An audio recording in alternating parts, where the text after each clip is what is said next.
Hi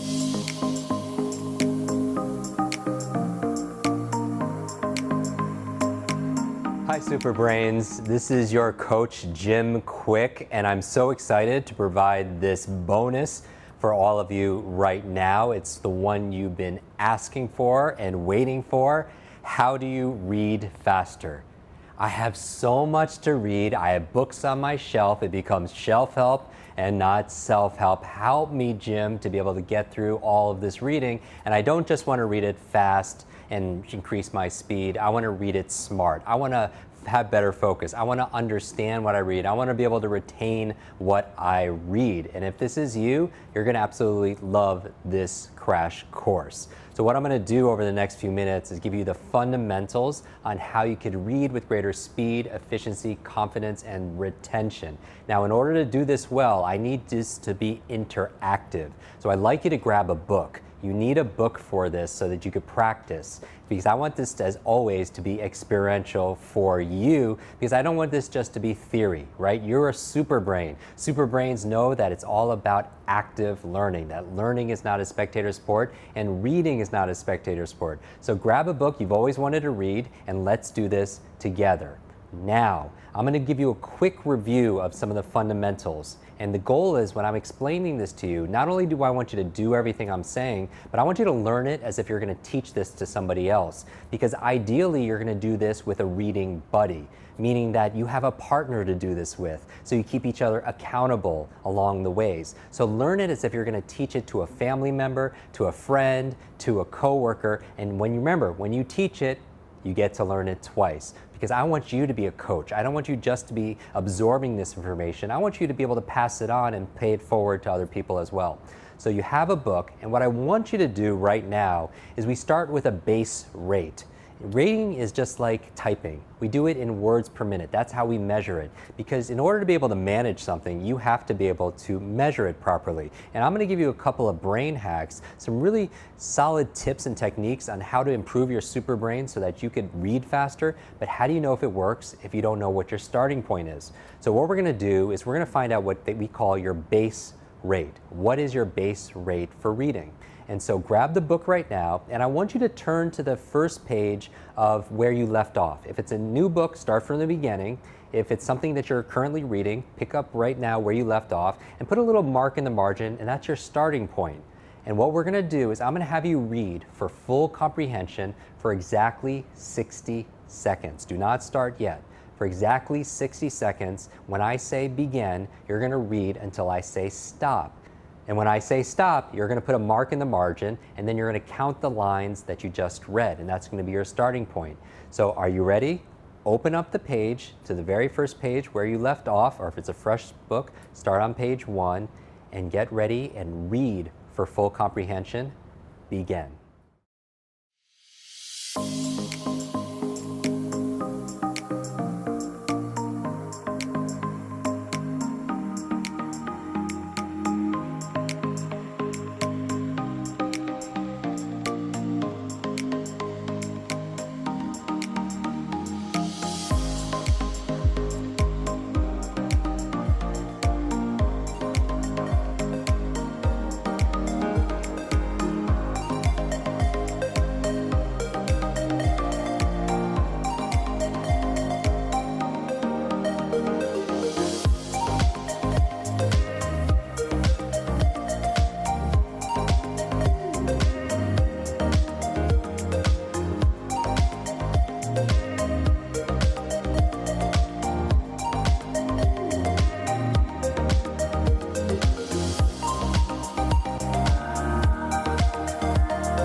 Okay, now stop. Now put a mark in the margin, and what I'd like you to do right now is count the number of lines that you just read in that 60 seconds. Count them now. Okay, fantastic. Get ready now, because now we're going to begin. I want you to write your number. What is your baseline rate? Meaning, how many lines did you just read in 60 seconds? Now, this is your lines per minute. If you want to find out what your words per minute is, all you have to do is count the average number of words per line. So most books, for example, have about 10 words per line. So you just multiply that number by 10. So for example, if you just read 20 lines in 60 seconds, then you would just multiply by 10 and your words per minute would be what? 200 words per minute. So that is your base rate. Maybe it's 200 words a minute, maybe it's 250 words a minute. That range should probably be anywhere from 200 to 300 words per minute. That's about the average. Now, what do you do from here? If you want to read with greater speed and comprehension, there are 5 obstacles to effective reading. You might have heard me say these before, but just to repeat as a review very quickly. Number 1 is lack of education. We're not born with the ability to read, right? You weren't born and then just started speed reading like magazines in the waiting room of the hospital. Reading is a skill and all skills can be improved. All you have to do is get the right training. The challenge is, how old were you last time you took a class called reading? You're probably 6 or 7 years old. Most people still read like a 6 or 7-year-old. Number 2 obstacle to effective reading is lack of focus. And this is a big one for a lot of people. Have you ever read a page in a book and just forgot what you just read because your mind is wandering or you're getting distracted inside? Here's the thing. Faster readers have better comprehension, and because they have better focus. It's kind of like your brain is this supercomputer that we talk about, but when most people read, they feed the supercomputer one word at a time. It's like we're starving our mind, right? And when I talk that slowly, your mind gets distracted. It starts to fall asleep. It starts to wander. And isn't that really what happens when a lot of people read? Your mind gets distracted, it starts to wander, you start falling asleep. And that's not the right association. The reason why you want to read faster, as I give you these tips on how to read faster with your new super brain, because it's kind of like you're driving a car. If you drive slowly, you could be doing 5 things at once. You could be drinking your coffee and trying to text and talking to someone in the back seat, singing a song, thinking about the dry cleaning, because you're going slow. But if you're racing cars and you're going fast, you're not trying to drink coffee, you're not trying to text, you're not thinking about the dry cleaning. You're 100% focused on what's in front of you, and the same exact principle applies to your reading. When you're going faster, it forces you to focus on what's in front of you, and you have no time to be distracted. And so we want to improve your reading speed because it boosts your focus, and the focus boosts your comprehension. The third obstacle to effective reading is called subvocalization. Subvocalization, what is it? It's your inner voice. Have you ever noticed when you're reading something to yourself, you hear that inner voice inside your head? Hopefully it's your own voice, it's not somebody else's voice. Why is it a challenge to your reading ability? It's because if you have to say every single word to yourself in order to understand what you read, your reading speed is limited to your talking speed, not your thinking speed. So most people read 200 or 300 words per minute because that's as fast as a human being can talk. That's how fast you speak. And so is it necessary to say all the words to understand it? The truth is no. You don't have to pronounce words like New York City to understand what New York City means. You know them by sight. And 95% of the words you read on a regular basis are what they call sight words. You don't have to pronounce it. Just like when you see, maybe you're driving, you see a stop sign. You don't have to say to yourself, stop. Or you don't have to say computer. You know it by sight, you don't have to pronounce it by sound. Fourth obstacle to effective reading is something called regression. Regression. Have you ever found yourself going back and back skipping and going rereading words? Maybe you reread a line by accident. That's a huge time waster. It slows you down. Reading research says upwards of 25 to 30% of our time could be spent unconsciously rereading words. And what a waste of time that is. And so we're going to show you how to get that time back. And finally, the fifth obstacle to effective reading is this thing I call limiting beliefs. What are your limiting beliefs around your intelligence, your memory, your ability to read faster? Because if you have a belief that says, I can't read any faster, if I read faster, I'm not going to understand what I read, all behavior is belief driven. If you think you can or think you can't, either way, you're right. Does that make sense? I hope it does. Now that you understand what gets in the way and you're cognizant of it, you have your consciousness around that, let's talk about fixing these 5 obstacles. Well, first of all, you're doing it right now. The first obstacle is lack of education. You're getting the education, so we're doing it, right? When it comes to obstacle number 2 and obstacle number 4, I'm going to lump them together. One has to do with lack of focus. The other one has to do with back skipping. So we're going to fix that right now. I'm going to show you a way of using what I call a visual pacer. A visual pacer is, what is it? It's your finger, a highlighter, a pencil, a pen, maybe a mouse on a computer. It's something that helps you to focus on what you need to read. Now, why do we use a visual pacer? We use a visual pacer because your eyes are attracted to motion. They're attracted to movement. It's like, it's your survival. As a hunter-gatherer, if you're in a bush, you have to see things, right? If you're hunting lunch, like maybe it's a rabbit or a carrot, depending on what your diet is, you have to look at what moves in your environment. Because if a bush to your right or left move, you have to look at it. Because number one, it could be lunch, or number 2, you could be lunch, right? And so you look at what moves. So what I'm going to ask you to do right now is I'm going to ask you to practice underlining the words as you read, because your eyes are attracted to motion. So you're going to underline it. Now, here's what you're not going to do. Traditional speed reading has long been associated to skipping words or scanning and getting the gist of what you read.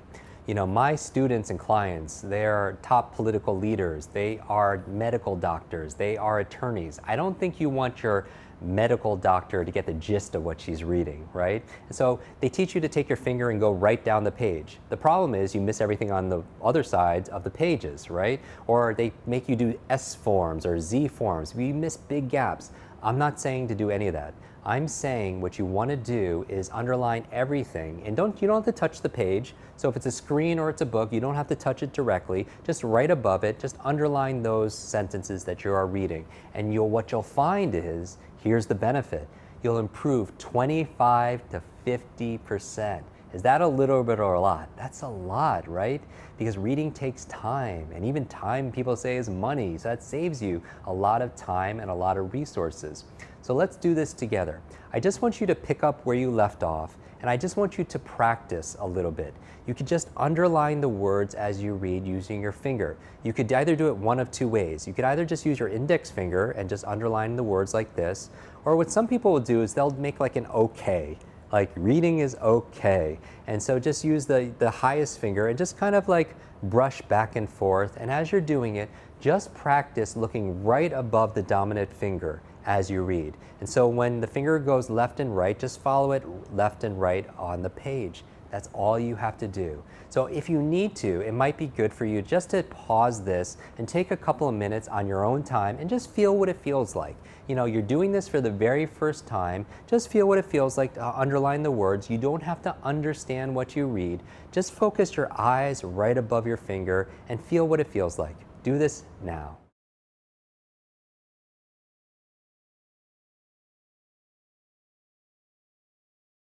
Okay, welcome back. Now, how did that feel for you? How did that feel for you?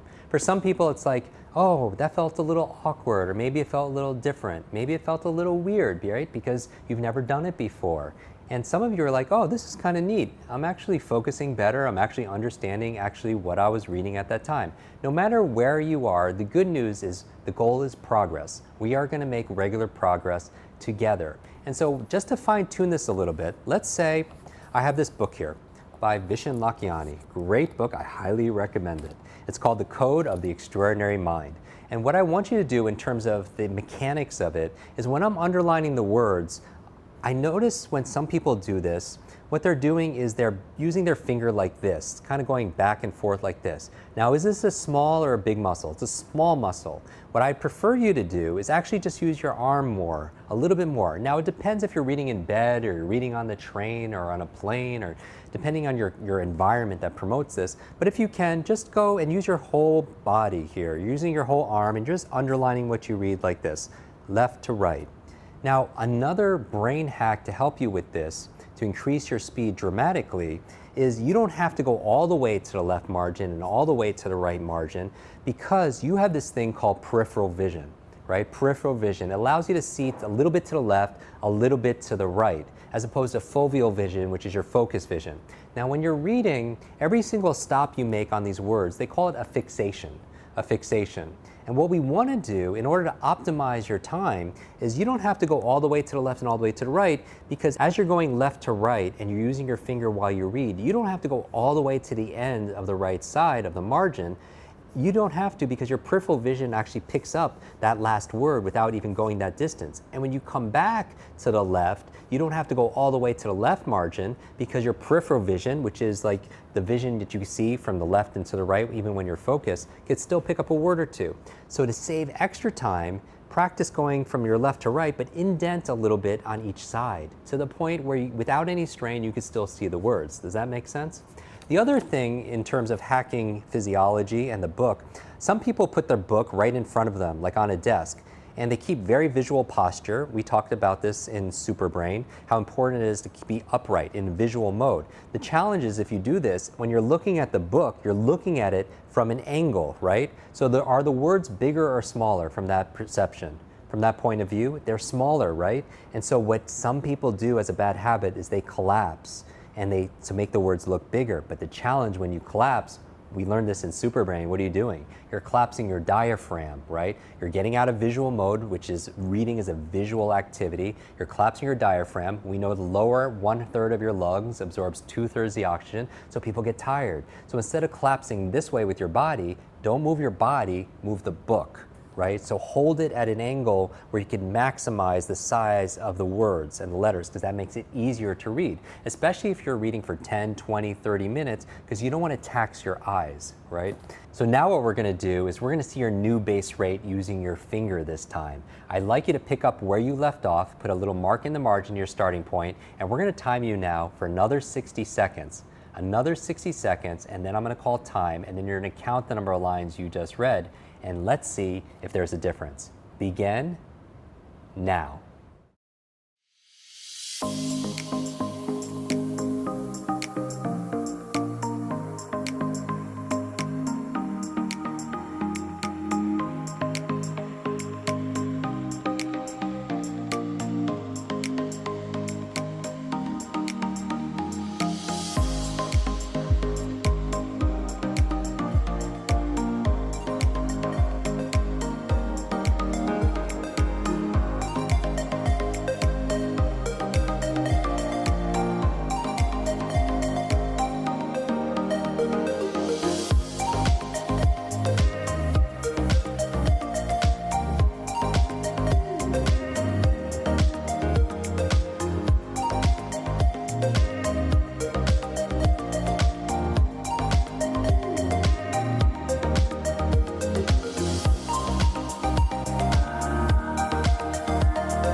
Okay, and stop. Welcome back, Quick Brains. What I'd like you to do right now is count the number of lines, if you haven't already. Count the number of lines that you just read in 60 seconds, and then write that number down next to your former base rate. Okay, how'd we do? How was it the second time? If you did the exercise, it's okay if you didn't get it perfectly. Remember, you've only practiced for a couple of minutes, if that. Was there an improvement the second time? Now, for most people, that second number is about 20, 25. Some people are 50% or more.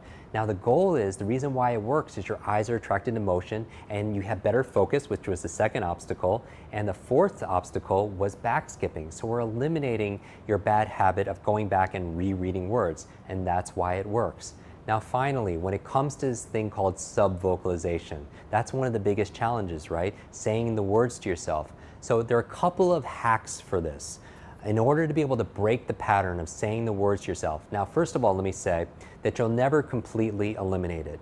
Even for myself, when I slow down, I start saying the words. And some words are important to say, especially words that you're not familiar with. But there are definitely some words, the and, theirs, because, of, does, all these filler words that are on the page that you do not have to pronounce. So here's the thing, if you want to increase your speed, you want to be as efficient as possible. And saying all those words is not as efficient. So what we're going to do to reduce subvocalization, not eliminate it, is I'll give you 2 tips.